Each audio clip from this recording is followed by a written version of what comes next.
मंडियाल।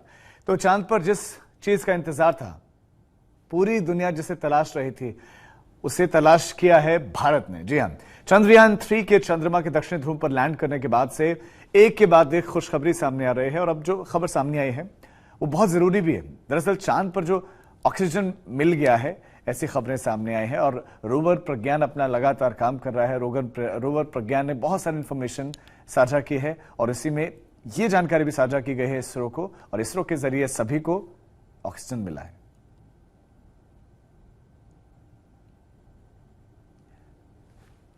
तो प्रज्ञान रोवर ने चांद पर कुछ खनिजों और कुछ रसायनों की खोज की है। दक्षिणी ध्रुव के पास में चंद्र सतह पर खनिज मिले हैं, कुछ रसायन मिले हैं, एलिमेंट्स मिले हैं और प्रज्ञान में लगे हुए पेलोड यानी कि एक यंत्र, एक उसमें विशिष्ट एक इक्विपमेंट है, लेजर इंस्टीट्यूट ब्रेकडाउन स्पेक्ट्रोस्कोपी से ये जानकारियां जुटाई गई हैं और इन C2 माप के जरिए इसकी पुष्टि भी कर दी गई है। तो जो भी तत्व मिले हैं वो भारत के लिए काफी अच्छी बात है, खुशखबरी के लिए, और सिर्फ भारत के लिए नहीं बल्कि ये मानव के लिए एक बड़ी उपलब्धि है। भारत ने वो काम किया जो दुनिया काफी समय से करना चाह रही थी और ये सब करना दूर, विश्व वहां उतर नहीं पाया और भारत उस जगह पर उतरा। आपके इंतजार को खत्म करते हैं और आपको बताते हैं कि चांद पर रोवर प्रज्ञान को आखिर मिला क्या क्या। तो ऑक्सीजन मिला है, ऑक्सीजन की जानकारी मिली है, टाइटेनियम, क्रोमियम, आयरन की जानकारी मिली है, कैल्शियम की जानकारी मिली है, एल्यूमिनियम की वहां पर जानकारी मिली है, सल्फास की जानकारी मिली है। ये वो तत्व है जो पृथ्वी पर भी उपलब्ध हैं। ऑक्सीजन, सिलिकॉन और मैग्नीज इसमें शामिल हैं।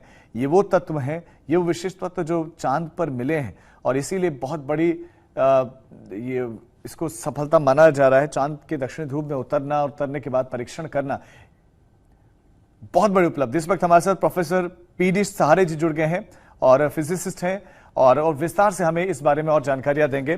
सर, जो अभी प्राइमरी इंफॉर्मेशन आ रहे हैं कि कुछ इंपॉर्टेंट एलिमेंट्स वहां पर मिले, जिसमें ऑक्सीजन की भी बात हो रही है और दूसरे एलिमेंट्स भी हैं। पहले तो प्लीज आप बताएं कि इन एलिमेंट्स का चांद पर मिलना और इनकी खोज कर पाना कितनी बड़ी कामयाबी है? नहीं, हमारे लिए तो ये एक बहुत बड़ी उपलब्धि है। और हमने ये चंद्रयान 3 के साथ जो जो भी पेलोड्स हमने भेजे थे, उसमें एक तो लेजर इंड्यूस्ड ब्रेकडाउन स्पेक्ट्रोमीटर था और एक दूसरा जो एक्सरे फोटो इलेक्ट्रॉन स्पेक्ट्रोमीटर है। तो अभी जो जानकारी आई है, वो जो इसरो ने जो भी स्पेक्ट्रम या उससे डेटा मिला है, वो जो रिलीज किया है, उससे हमें जो भी एलिमेंट्स मिले हैं, एल्यूमिनियम है, कैल्शियम है, सल्फर है, मैग्नीशियम है, उसके बाद में क्रोमियम है, इस तरह के बहुत सारे एलिमेंट्स मिले हैं। और कुछ रेयर अर्थ एलिमेंट्स भी है, इट्रियम है, स्कैंडियम है और उसमें हीलियम का भी मिला है। तो ये सिलिकॉन मिला है। तो ये जो भी एलिमेंट्स हमें और इस तरह के खनिज मिले हैं, ये हमारे लिए बहुत बड़ी जानकारी है, अच्छी जानकारी है और ये अच्छी न्यूज़ है ये इसरो के तरफ से। लेकिन मैं अभी भी चाहूंगा कि दूसरा जो पेलोड है, एक्सरे फोटो इलेक्ट्रॉन स्पेक्ट्रोमीटर जो है, एक जिसमें एक्सरे के से भी कुछ खनिज को खोजने की और ये करने की जो रोवर प्रयास जो कर रहा है और करेगा, तो उसकी जानकारी अभी तक आई जी नहीं है। हो सर, सकता मैं है आपसे एक उसमें चीज और समझना चाहूंगा। सर, जानकारी। चांद के दूसरे हिस्से में पूरा मजमा तो इंसान भी जा चुका है। उन हिस्सों में जो एलिमेंट्स मिले, जो तत्व ढूंढे गए या मिले हैं, चांद के सदर्न पोल पर क्या अलग मिला है जो हमें चांद के दूसरे हिस्से में जहां पर जाना सुगम है या इजी है, क्या डिफरेंस जो है यहां पर क्या अलग मिला है हमें? नहीं, अभी तक तो जो भी खोज है, तो ये पहली बार ही हम कर रहे हैं। ये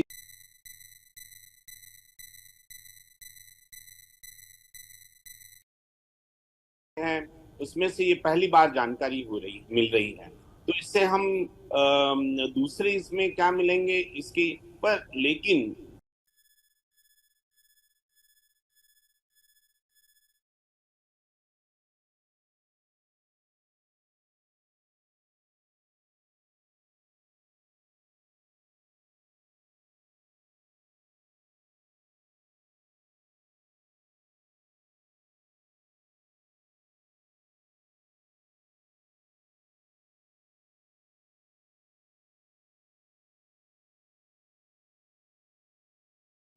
इसी की खोज करने के लिए हमारे जो मिशन है वो गया हुआ है, वो एलिमेंट्स को ढूंढेगा।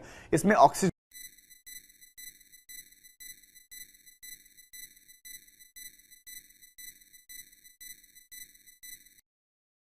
इस तरह की जो हम पृथ्वी पर जो हमें मिलती है, इसमें क्या डिफरेंस है या सेम मिला है? प्लीज आप ज्यादा अच्छे से समझा सकते हैं। ये जो ऑक्सीजन है वो मुझे लगता नहीं कि जैसे कि पृथ्वी पर हवा में है इस तरह से हवा में होगा, इस तरह से मुझे लग नहीं रहा है। ये ऑक्सीजन वो जो एलिमेंट्स मिले हैं उनके साथ जुड़ करके कोई खनिज बना है। जैसे एल्यूमिनियम के साथ एल्यूमिनियम ऑक्साइड जो बनता है, जैसे कि टाइटेनियम ऑक्साइड बनता है, तो ये ऑक्साइड के फॉर्म में अभी होगा, ऐसे मुझे लगता है। इसकी पूरी जानकारी की हवा में, क्योंकि अभी जो हम वहां जाकर के डेटा जुटा रहे हैं और वहां पर जो भी रिसर्च कर रहे हैं या जो भी अभी हमारे जो पेलोड्स है काम कर रहे हैं, वो तो खनिजों का जो खनिजों के बारे में जानकारी दे रहे हैं, उसका विवरण कर रहे हैं, उसके बारे में जानकारी तो हवा में अभी होगा ऐसे मुझे नहीं लगता। तो मानव जाति जब वहां पर मानव जाएगा और उसमें तो उसको तो हवा में जो ऑक्सीजन चाहिए होगा, तो वो तो उन खनिजों से अलग करके ऑक्सीजन हम मिला के वो तो हो सकता है। लेकिन अभी वहां मानव जाति को या मानव की कॉलोनी बसने का मुझे लगता नहीं कि कोई भी अभी संभावना है। वो इसलिए कि चांद पर एक तो हमारे जो धरती है जहां पर हम मानव बसा हुआ है, जीवन है, वो इसलिए है कि हमारी धरती पर एक कवच है। हमारी धरती पर जो वातावरण है और जिसमें ऑक्सीजन है और नाइट्रोजन है और बाकी के जो भी एलिमेंट्स है, तो उसकी वजह से जब एस्टेरॉइड्स इस वातावरण में से होते हुए बहुत तेज गति से धरती की तरफ आने लगते हैं, तो वो ऑक्सीजन के वजह से जल जाते हैं और इसीलिए हम सुरक्षित रहते हैं। तो एक कारण ये है कि वहां तो इस तरह का वातावरण ना होने से जो एस्टेरॉइड्स या जो इस तरह के क्षुद्र ग्रह उस पर गिरेंगे तो उससे क्षति हो सकती है। तो मानव बसने की अभी जो है संभावना कम है। दूसरा एक कारण, मुख्य कारण ये है कि हम जो धरती पर जो वातावरण है या धरती पर एक कवच है हमारा, इसके वजह से जो बाहर का रेडिएशन आता है, तो इसमें स्पीयर, आइनोस्फीयर, इस तरह के अलग अलग इस तरह के लेयर्स है। तो वहां इस तरह के लेयर्स ना होने से जो भी सूरज से और बाकी ग्रहों से या कहीं से भी जो रेडिएशन आ रहा है, जो एक्सरेज है, गामा रेज है, कॉस्मिक रेज है, वो डायरेक्टली आएंगे। तो जो रेडिएशन की वजह से आदमी वहां पर जीवित रहना मुश्किल होगा और इसलिए भी अभी ये संभावना मुझे लगता नहीं कि चांद पर मानव की कॉलोनी बसने की संभावना, क्योंकि जो भी एस्ट्रोनॉट्स अभी जा रहे हैं उनको भी हम एक कवच या उनके जो भी वस्त्र जो है पहना के भेजते हैं, तो उसमें ये सारा प्रिकॉशंस या इस तरह की सारी प्रिकॉशंस ली जाती है कि रेडिएशन से उन पर दुष्प्रभाव उसका ना हो।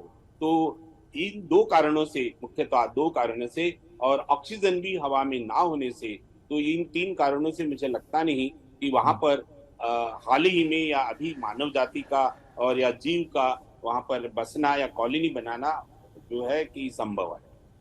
सर, आपने बड़े अच्छे से आसान शब्दों में इसको समझाया कि कैसे वहां पर मानव जीवन का अभी तो रहना बड़ा मुश्किल है।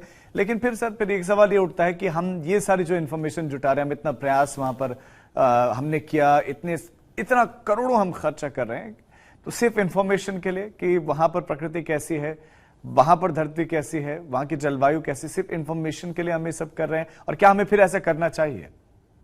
नहीं, हमें तो देखिए ये मिशन बहुत कामयाब रहा और हमारे लिए बहुत महत्वपूर्ण मिशन है और ये हमें करते रहना चाहिए। वो इसलिए कि आगे भी जैसे कि आप देखिए कि वहां वहां पर जो भी सोलर एनर्जी है, हो सकता है कि उस एनर्जी का भी हम उपयोग करें।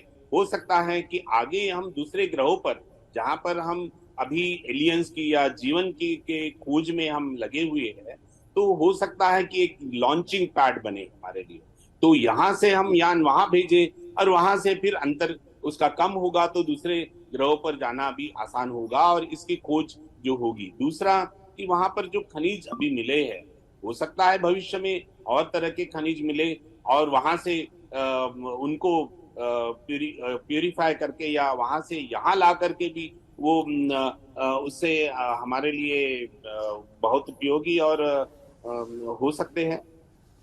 तो इसलिए ये जो मिशन है, ये इस तरह का जो हम कर रहे हैं, ये हमारे लिए और पूरे विश्व के लिए, मानव जाति के लिए ये बहुत महत्वपूर्ण है और हमें करते रहना चाहिए। सर, जो हमारा रोवर प्रज्ञान है उसमें जो इक्विपमेंट्स हैं वो जी। तो इंफॉर्मेशन जुटाना उसका मकसद है, क्योंकि सैंपल शायद वो नहीं कर पाएगा, सैंपल ना लेकर आ पाएगा। तो क्या वो एक तरह अपने मिशन में अब तक कामयाब हो गया है? जो जो इंपॉर्टेंट इंफॉर्मेशन थी वो भेज चुका है, या अभी भी और भी चीजें आ सकती हैं सामने? नहीं, जैसा कि मैंने पहले भी कहा कि हम इस मिशन में पूरी तरह से कामयाब हुए हैं, कामयाब हो रहे हैं। जो डेटा अभी तक ये लिप्स का डेटा जो आया है वो बहुत महत्वपूर्ण है और उससे हमें बहुत सारे खनिजों की और वहाँ की जो सतह है उसमें क्या क्या एलिमेंट्स है, इसकी सारी जानकारी मिल रही है।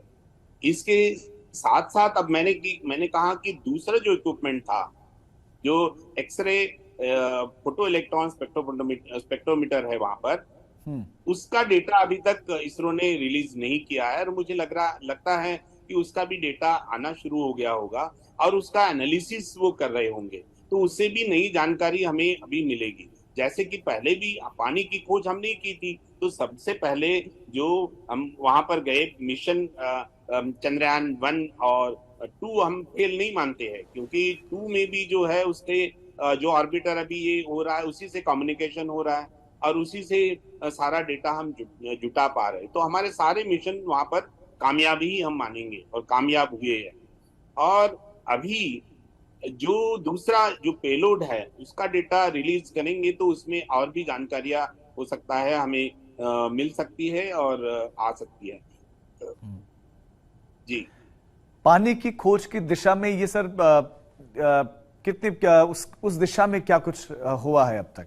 देखिए, पानी की खोज के लिए ऑक्सीजन का वहां पर मिलना ये एक संकेत है कि वहां पानी का स्रोत हो सकता है। लेकिन जो लाइटर एलिमेंट्स होते हैं जैसे हाइड्रोजन है, उसकी उसका एनालिसिस या उसका उससे डेटा जुटाना, जैसे बाकी एलिमेंट्स का डेटा मिला है इजीली, वो थोड़ा मुश्किल काम है और उसके लिए अभी एनालिसिस शुरू होगा जो डेटा का। और हो सकता है उससे हाइड्रोजन की जो खोज है वो, तो हाइड्रोजन यदि है, ऑक्सीजन यदि है, तो निश्चित ही उस सतह पर पानी होगा। और पानी की खोज पहले भी इसी तरह के इंस्ट्रूमेंट से की गई है, तो मुझे निश्चित ही लगता है कि पानी वहां पर हो सकता है और होगा। सर, ये वाकई भारत के लिए गर्व कर देने वाली बात है, क्योंकि अब ये मिशन हमारा बहुत ज्यादा दिन तक नहीं चलेगा। फिर दोपहर का वहां पर समय चल रहा होगा, कुछ दिन हमारे पास हैं। और इन दिनों में रोवर ये सर कितना दूरी तय कर सकता है लैंडर विक्रम से? अगर हम प्रज्ञान की बात करें, वो कितना घूम सकता है, कितना दायरा कवर कर सकता है वो? नहीं, जहां तक जानकारी इसरो ने दी है तो 50 मीटर के दायरे में उसको वो जा सकता है। और वहां से, क्योंकि वहां उसको कम्युनिकेशन जो लैंडर है उसके साथ में बनाए रखना होगा, इसलिए बहुत दूर जा नहीं सकता। तो 50 मीटर का जो दायरा है वो तो कर सकता है, लेकिन उसमें जो गड्ढे आएंगे, जो क्रेटर्स है और बाकी ये है, वो उसको पहले एनालाइज करना होगा। उसका फोटो लेता है, फिर वो उसका एनालिसिस करके फिर वो उससे जा सकता है, नहीं जा सकता है, फिर यहाँ से कमांड भेजते हैं। तो इस सारी प्रक्रिया में थोड़ा देर लगती है हमें, तो इसलिए जी। कितना वो घूमेगा, कितना, ये कहना मुश्किल है। लेकिन फिर भी मुझे लगता है कि वो 400-500 मीटर का जो है जो अपनी प्रक्रिया, जो परिक्रमा वो कर सकता है और उससे भी डेटा जुटा सकता है। और अभी जो भी हमें डेटा मिल रहा है वो बहुत उपयोगी है और इस डेटा से भी काफी कुछ एनालिसिस हमें मिल रहा है। बस जी। अभी जो मैंने कहा कि एक्सरे जो स्पेक्ट्रोमीटर वहां पर जो है, एक्सरे फोटो इलेक्ट्रॉन स्पेक्ट्रोमीटर है, उसका डेटा जब आएगा तो इसके साथ में इसके डेटा के साथ एनालिसिस होगा, तब हमें और भी जानकारी मिलेगी। थैंक अभी यू सो जो मच जी। सर सर अभी जो रोवर वहां पर जो ये है, मुझे ये लगता है कि क्योंकि रात होगी तो टेम्परेचर -150 डिग्री तक जा सकता है, इसीलिए जो है, और सूरज रहेगा नहीं, तो वहां